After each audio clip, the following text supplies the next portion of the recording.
Pourquoi le mal ne crée-t-il jamais, mais ne fait que détourner?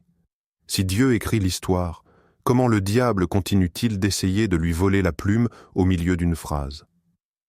L'Écriture dit « Le voleur ne vient que pour dérober, égorger et détruire » Jean 10, 10.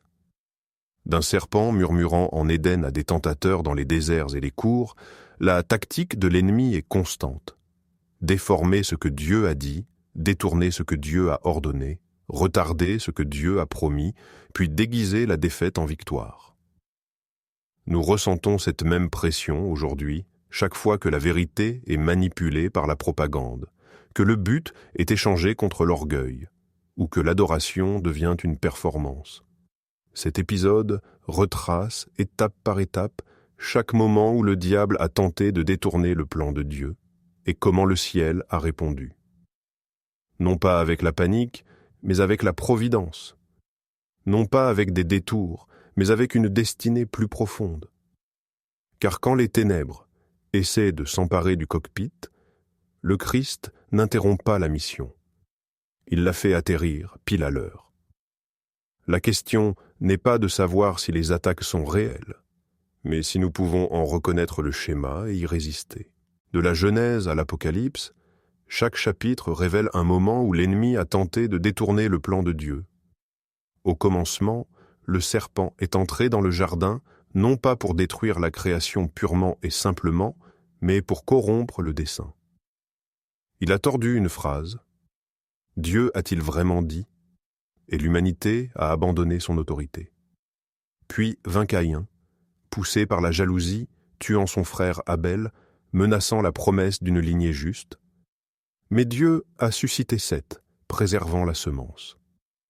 Avant le déluge, le mal a atteint son apogée lorsque les fils de Dieu ont souillé les filles des hommes, brouillant les frontières de la création elle-même.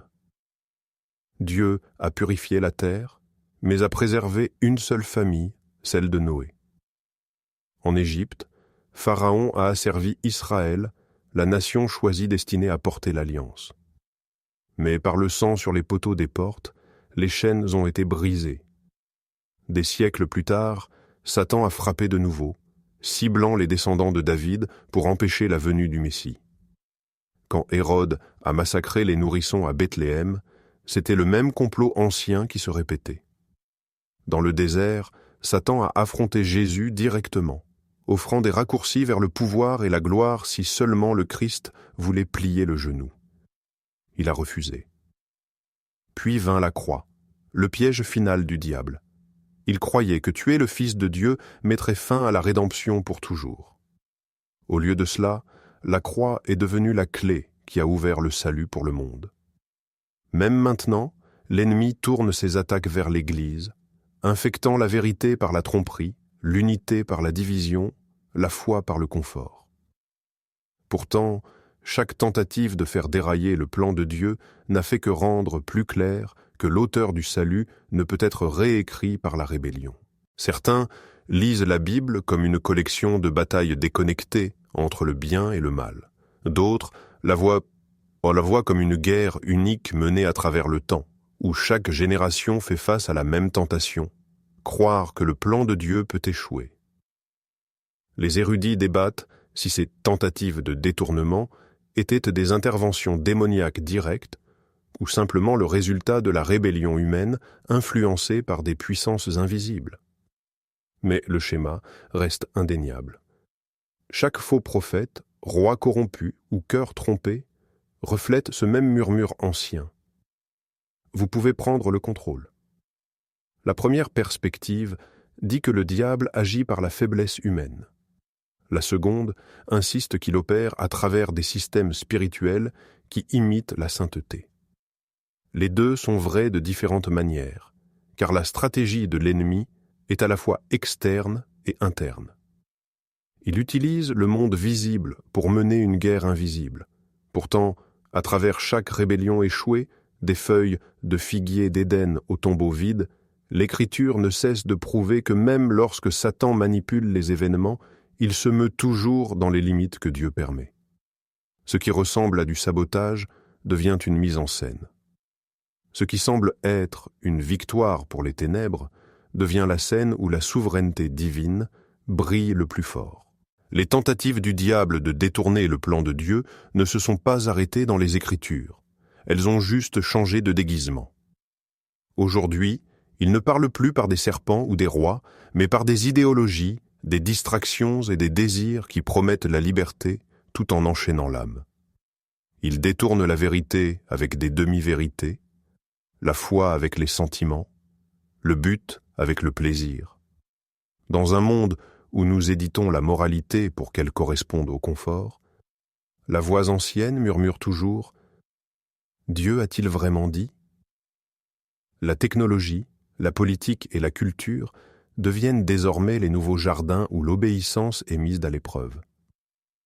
Nous échangeons la sainteté contre la commodité, la conviction contre l'approbation, et appelons cela le progrès. Pourtant, chaque fois que l'humanité construit sa propre tour de Babel, que ce soit par les données, la célébrité ou le contrôle, Dieu confond toujours le langage de l'orgueil et restaure les humbles. Le même schéma se poursuit. Ce qui ressemble à la domination du diable n'est qu'une autre mise en scène pour la révélation de Dieu. Le mal essaie de se rebaptiser en illumination, mais la lumière de la vérité expose toujours la contrefaçon. L'histoire se répète non pas parce que Dieu est absent, mais parce qu'il est patient, permettant à chaque génération de voir à quel point chaque royaume devient fragile lorsqu'il est construit loin de lui. La plus grande tromperie de l'ennemi n'est pas sa puissance, c'est sa persistance. Il n'a pas besoin de détruire la foi purement et simplement. Il a juste besoin de la rediriger. Chaque fois que nous nous abandonnons à la peur, à l'orgueil ou au confort, le diable prend discrètement le volant. C'est ainsi qu'il détourne non seulement des nations, mais aussi des cœurs. Pourtant, la Bible nous rappelle que chacune de ces tentatives se solde par un échec, parce que le plan de Dieu ne dépend pas de la perfection humaine, mais de la persévérance divine.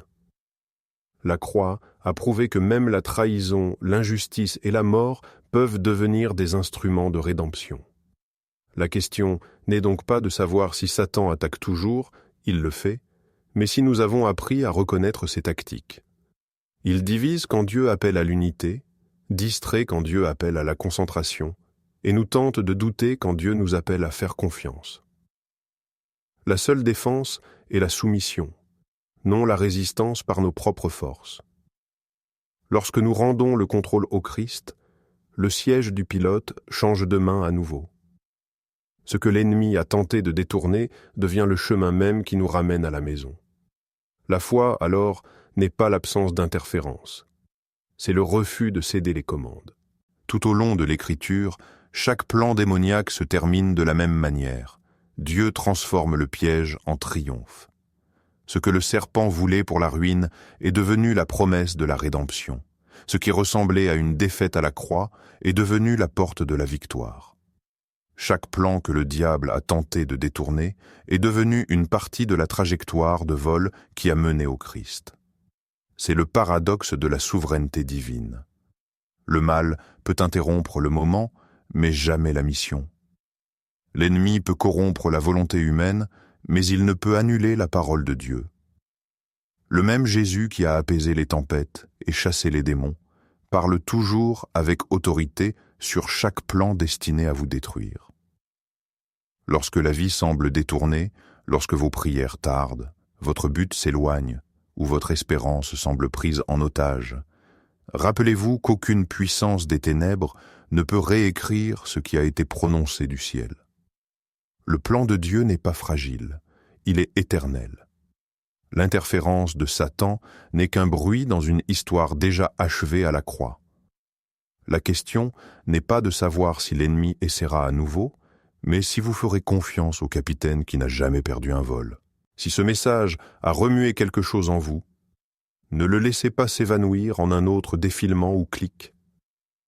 La même bataille qui a commencé en Éden résonne encore dans chaque décision que nous prenons aujourd'hui, que nous laissions Dieu nous guider ou que nous laissions l'ennemi nous distraire. Prenez un moment pour réfléchir, prier, rendre le contrôle à celui qui ne faillit jamais. Partagez ce message avec quelqu'un qui a l'impression que sa vie a été détournée et rappelez-lui, l'histoire n'est pas terminée, le plan tient toujours et la grâce l'emporte toujours. Et si vous voulez continuer à découvrir les vérités cachées de l'Écriture, comment chaque prophétie, mystère et avertissement se connectent, alors restez avec nous.